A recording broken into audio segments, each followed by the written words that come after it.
In our last episode, we explored what it means to allow yourself to need, feel, and receive.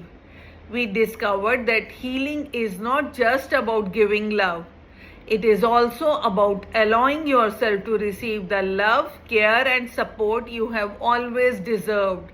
But once you begin receiving, another challenge quietly appears.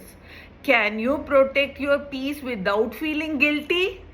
Today, we are exploring why saying no can feel so uncomfortable and why healthy boundaries are one of the greatest acts of self respect. Many of us were not taught that boundaries are healthy. We were taught that being good meant being available, being kind meant saying yes, being loving meant putting everyone else's needs before our own. So every time we chose ourselves, guilt appeared, not because we were doing something wrong, but because our nervous system had learned that disappointing others could threaten connection. For a child, connection feels like survival. If love seemed uncertain whenever you disagreed, if affection disappeared when you expressed your needs, if peace depended on keeping everyone happy, then saying no never felt like a simple decision. It felt dangerous. Many adults still carry that emotional memory. That is why a simple boundary can create enormous anxiety. You rehearse the conversation in your mind. You over explain your decision. You apologize before you have even said no. And afterwards, you wonder if you have been selfish. But here is something worth remembering.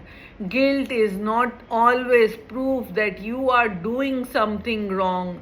Sometimes it is simply proof that you are doing something different. A healthy boundary is not a punishment. It is not rejection. It is not cruelty. It is clarity. It is saying, this is what I can give. This is what I cannot give. This is what feels healthy for me.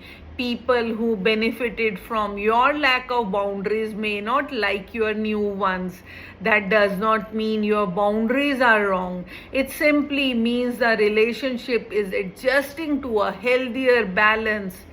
Kindness without boundaries becomes exhaustion. Compassion without boundaries becomes resentment. Generosity without boundaries becomes self abandonment. Real love does not require you to disappear. Healthy relationships leave room for two people to exist, not just one. Every time you honor a boundary, you are sending yourself a powerful message. My needs matter too. My peace matters too. My well being deserves protection. Healing does not make you less caring. It simply teaches you that caring for yourself and caring for others can exist together. Perhaps the boundary you have been avoiding is not selfish after all. Perhaps it is the very thing your younger self never believed they were allowed to have.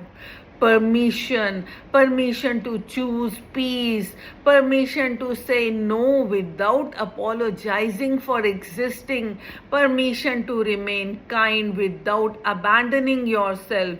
In our next episode, we will explore one of the deepest fears carried by people with childhood emotional wounds, the fear of disappointing others. Why can someone else's disappointment feel unbearable? And how can we stop carrying responsibility for emotions that were never ours to manage? We will explore that together. Until then, remember this. Every healthy boundary is an act of self respect. You do not lose your kindness when you say no. You simply stop losing yourself.